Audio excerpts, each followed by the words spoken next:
Om Bhagavan Shri Bhagavan Om Bhagavan Shri Bhagavan.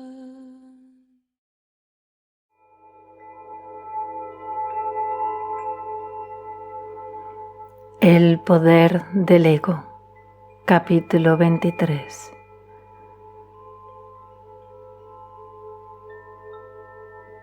Verso 161.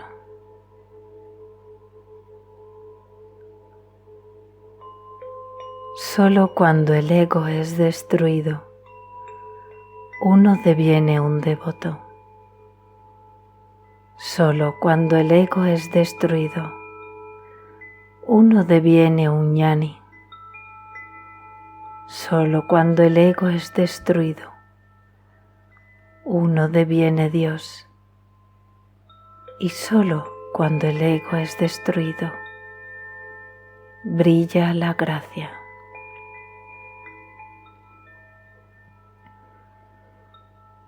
Comentario Sadhu.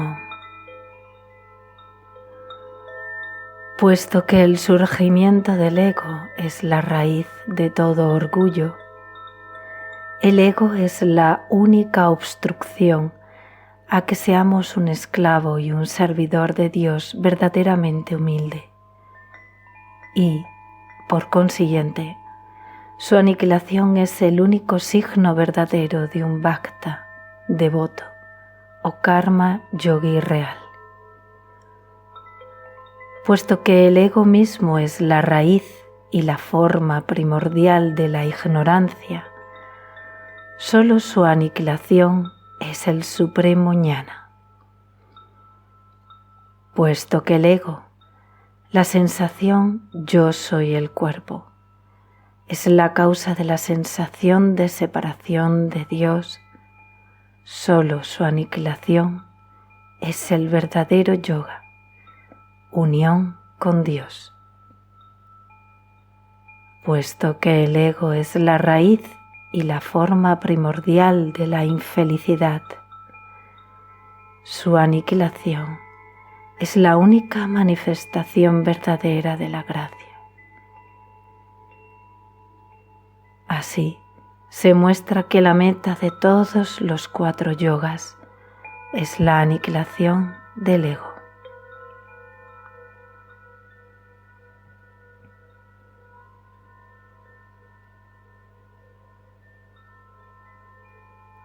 (162)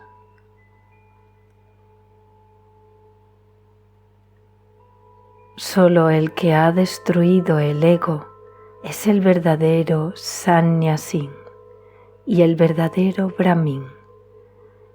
Pero es difícil ciertamente la completa destrucción del pesado fardo del ego emprendida por aquellos sannyasins que sienten yo pertenezco al asrama más alto, y por aquellos brahmines que sienten yo pertenezco a la casta más alta.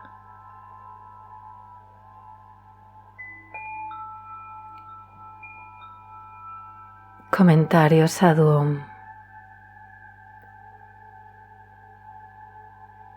El verdadero sannyasa es la renunciación del ego, y la verdadera brahmineidad es la realización del Brahman, el sí mismo. Y así, las dos palabras, Sannyasim y Brahmin, significan el que ha destruido el ego. Pero como los asramas, los órdenes de la vida, y los varnas, las castas, pertenecen solo al cuerpo, solo aquellos que se identifican con sus cuerpos pueden sentir que ellos pertenecen al asrama más alto conocido como Sannyasa, o el Varna más alto, conocido como Brahmineidad. Tales sentimientos crean naturalmente orgullo y fortalecen el ego y, por consiguiente, cuanto más alto es el asrama o el varna, tanto más pesado es el fardo del ego y tanto más difícil es su erradicación.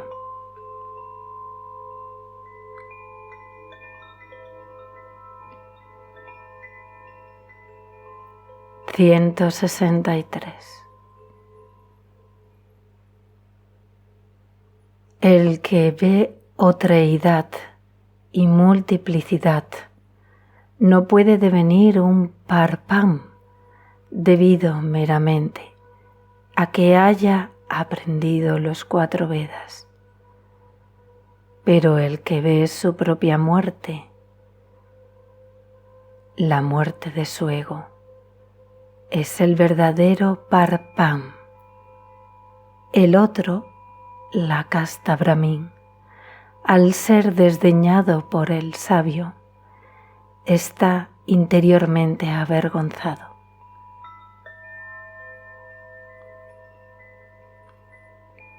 Comentario Michael James. Parpam significa literalmente un veedor, es decir, uno que conoce la verdad, pero se usa comúnmente para significar la casta brahmin.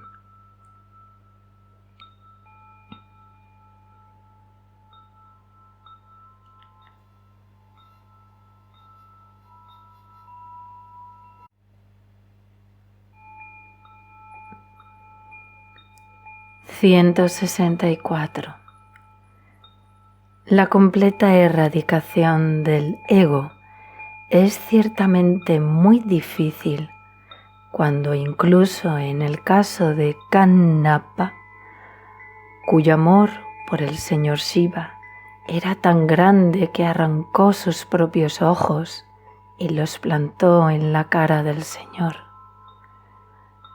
Estos habían permanecido hasta ese momento como un rastro del apego al cuerpo, de ego, en la forma de su orgullo tocante a sus bellos ojos brillantes.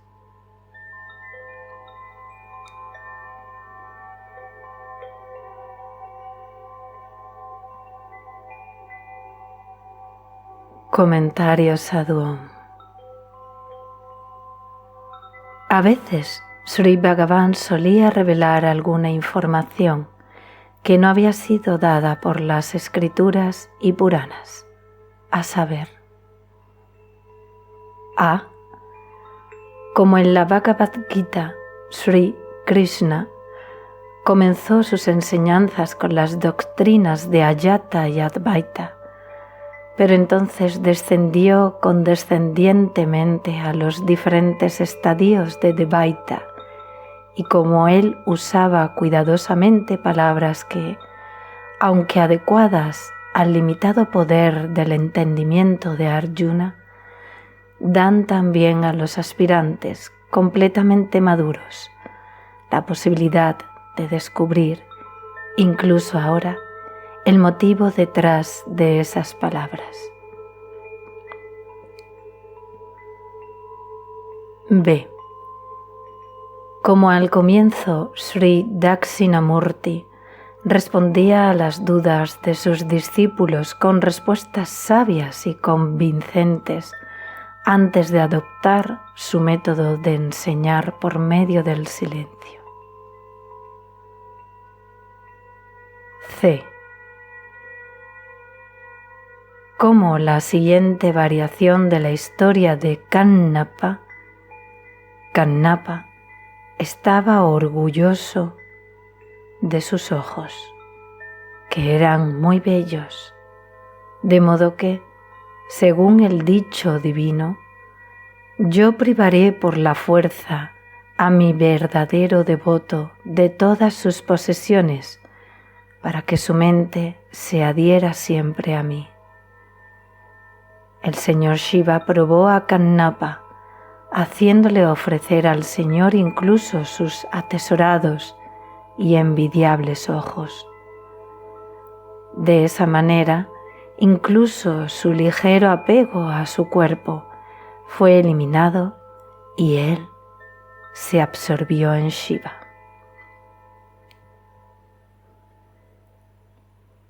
Como esta información sobre el apego de Kannapa a sus bellos ojos no ha sido revelada por los Puranas, sino solo por Sri Bhagavan Ramana, nosotros podemos inferir que él no es otro que Shiva.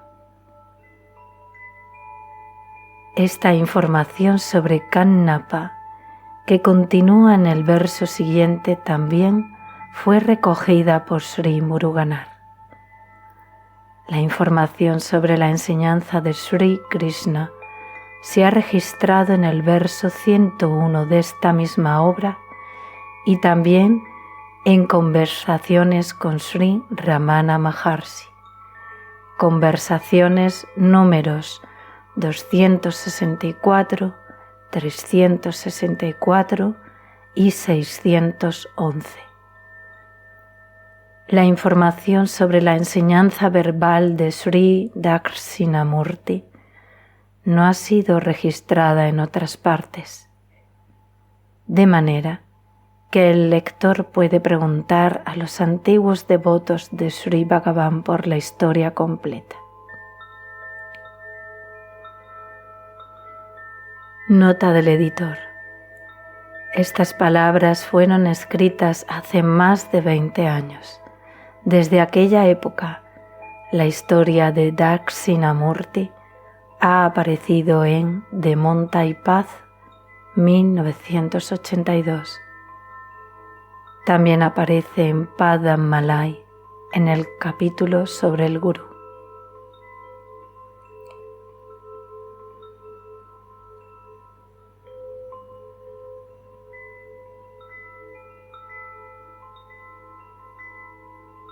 Verso 165. La gloria real de la Bhakti de Shiva es la salvación del devoto de la condena causada por el engaño. Yo soy este sucio cuerpo. Esta es la razón por la que Shiva aceptó los ojos de Kannapa cuando él se los ofreció.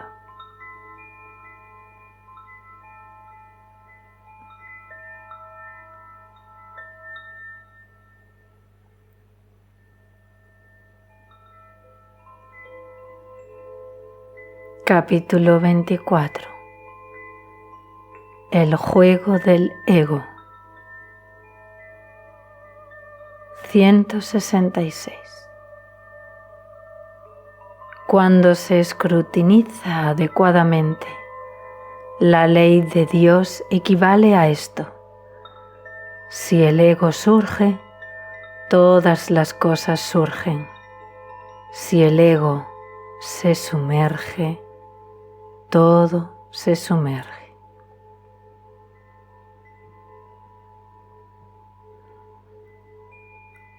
Sadhuon nos remite al último párrafo de ¿Quién soy yo? Nanjar.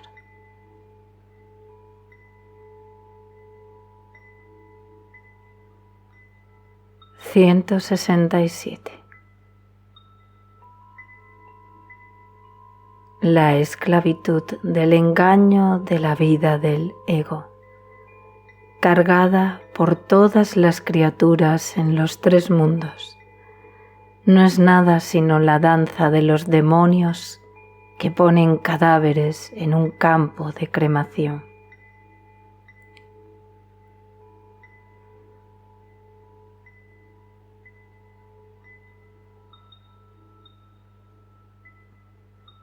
(168) Escucha, he aquí un gran prodigio. Gentes que no pueden pensar a no ser que sean capacitados para hacerlo por el supremo poder, Chit Shakti, están haciendo karmas con gran vehemencia y celo.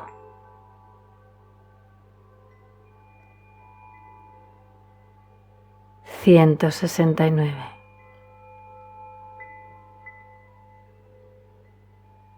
Esto es muy parecido al celo del tullido que declaró: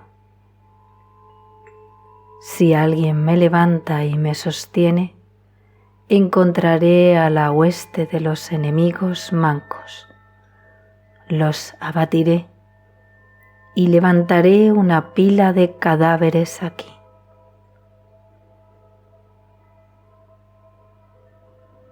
Comentario Michael James. Los dos últimos versos están condensados y resumidos por Bhagavan en el verso siguiente.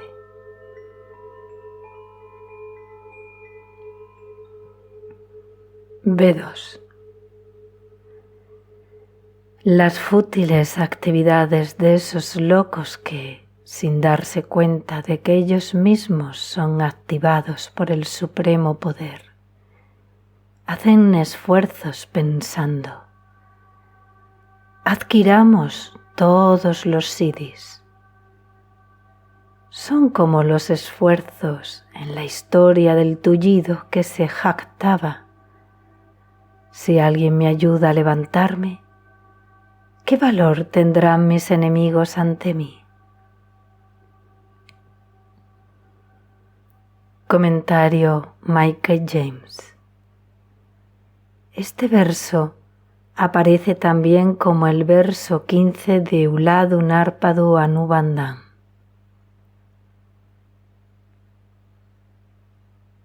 (170) Si por sí mismo ni siquiera el dios viento puede moverse, ni el dios fuego puede quemar una brizna de paja, ¿cómo puede un jiva ordinario hacer nada con su separada fuerza egótica?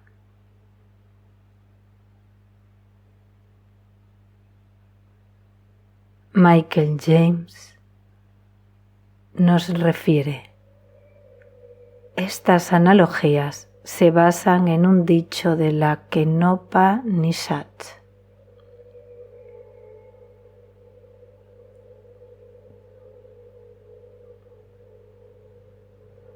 (171) Teniendo su autoconocimiento velado por la ilusión, estando encadenado por los frutos de los karmas pecaminosos y sufriendo al haber perdido la visión de lo supremo, el juego del ego es una mera mofa, como la escultura de lo supremo que parece cargar la torre del templo.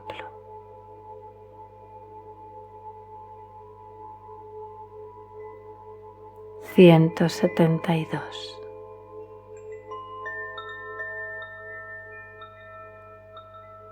Llevarán los pasajeros, si son sabios, su equipaje sobre sus propias cabezas mientras viajan en un tren que transporta, bajo el poder del vapor, las más pesadas cargas como briznas de paja.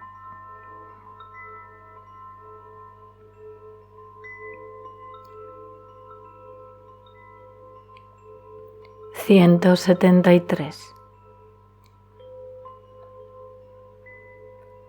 Similarmente, puesto que, por su naturaleza misma, solo el supremo poder sostiene todas las cosas, es sabido que los hombres dejen las cargas, preocupaciones y ansiedades de su vida en ese supremo poder, y que así se sientan libres.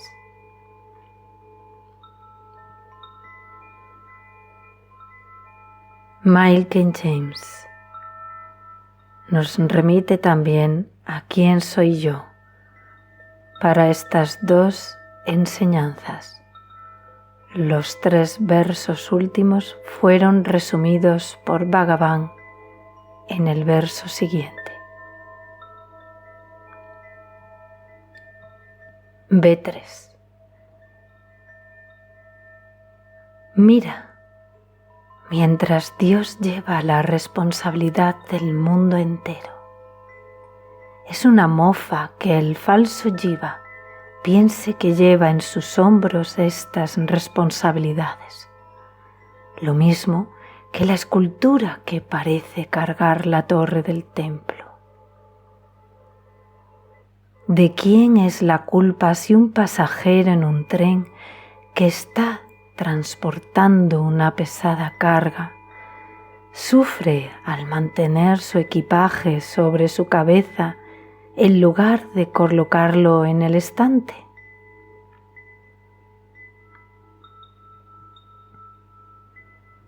Michael James.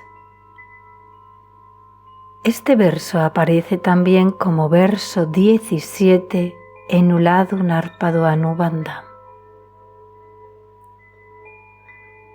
¿No hay entre nosotros algunos aspirantes que al ver los sufrimientos en este mundo hacen esfuerzos para reformarlo e incluso para cielificarlo? Pero aquí Sri Bhagavan expone la necedad de tales aspirantes y les aconseja entregar a Dios todos sus cuidados, tanto por sí mismos como por el mundo, y permanecer en quietud.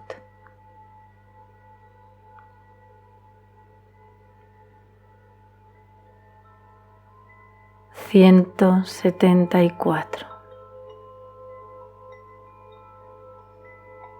El miedo y el temblor del cuerpo mientras uno está entrando en samadhi es debido a la ligera consciencia del ego que todavía queda.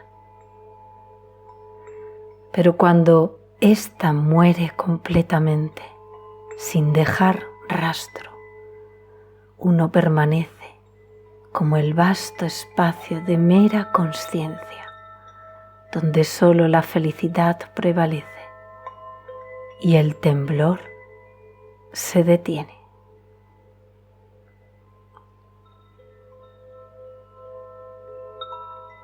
Comentario Sadhu. Solo la aniquilación del ego es la realización del sí mismo. Así pues, cuando el apego de un aspirante a su cuerpo está siendo eliminado por la indagación, el ego siente que va a morir y, por consiguiente, algunos aspirantes experimentan durante su sadhana un miedo de la muerte y a veces incluso un temblor físico o un gran calor. Y así, en este verso, Sri Bhagavan aclara las dudas del aspirante y explica estos fenómenos.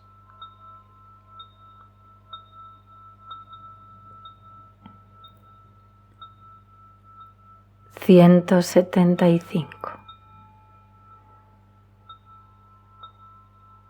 La única ocupación valiosa es absorber completamente el ego volviéndose hacia el sí mismo y, sin permitirle surgir, permanecer así en quietud, como un océano sin olas, en el autoconocimiento, habiendo aniquilado el engañoso espectro de la mente que había estado vagando errante sin impedimento.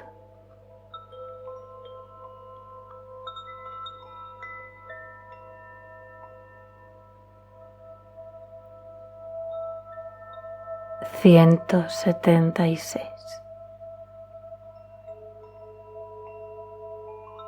El tapas verdaderamente poderoso es ese estado en el que, habiendo perdido el sentido de hacedor, y sabiendo bien que todo es su voluntad, uno es aliviado del engaño del necio ego.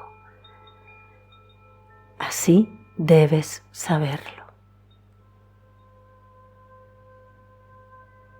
Comentario Michael James. La última frase puede significar también, por consiguiente, adquiere etapas.